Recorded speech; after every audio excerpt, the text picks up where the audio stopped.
ഒന്നും കഴിക്കണ്ടാന്ന് വിചാരിച്ച് കിടക്കണ അന്ന് രാത്രി ഈ വയറിനൊക്കെ കുറച്ച് അഹങ്കാരവും തെറിവിളിയും കൂടുതലാണ്. എന്താ ചെയ്യുക? രാവിലെ വരെ തെറിവിളി കേൾക്കണ്ടല്ലോ എന്ന് വിചാരിച്ച് ഞാൻ ടപ്പേന്ന് ബെഡിൽ നിന്ന് എണീറ്റ് എന്തെങ്കിലുമൊക്കെ വയറ്റിലേക്ക് എത്തിച്ചു കൊടുക്കാമെന്ന് വിചാരിച്ചു. അപ്പോൾ സാധാരണ ഞാൻ ഉണ്ടാക്കണ പോലെ തന്നെ ഇതിൻ്റെ എപ്പത്തെയും ഈസി ആയിട്ടുള്ള സംഭവമാണ് ചപ്പാത്തിയും പൊട്ടറ്റോ ഫ്രൈയും. അപ്പോൾ അത് വെച്ച് തന്നെ ഇന്നും അഡ്ജസ്റ്റ് ചെയ്യാമെന്ന് വിചാരിച്ചു.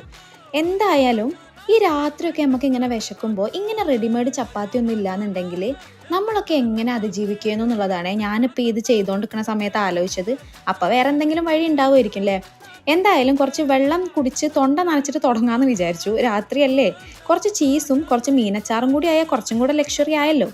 അപ്പോൾ അങ്ങനെയാണ് ഇപ്പോൾ കഴിച്ചുകൊണ്ടിരിക്കുന്നത്. ആദ്യം കുറച്ച് നിന്ന് കഴിച്ചു, പിന്നെ കുറച്ച് നടന്ന് കഴിച്ചു, ഇപ്പോൾ ഇരുന്ന് TV കണ്ട് കഴിക്കാമെന്ന് വിചാരിച്ചു.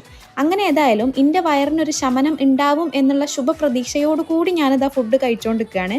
എന്തായാലും നിങ്ങളൊക്കെ ഉറങ്ങിക്കാണുമല്ലോ അല്ലേ? ഇനി ഞാൻ പോയി ഉറങ്ങട്ടെ. ബൈ.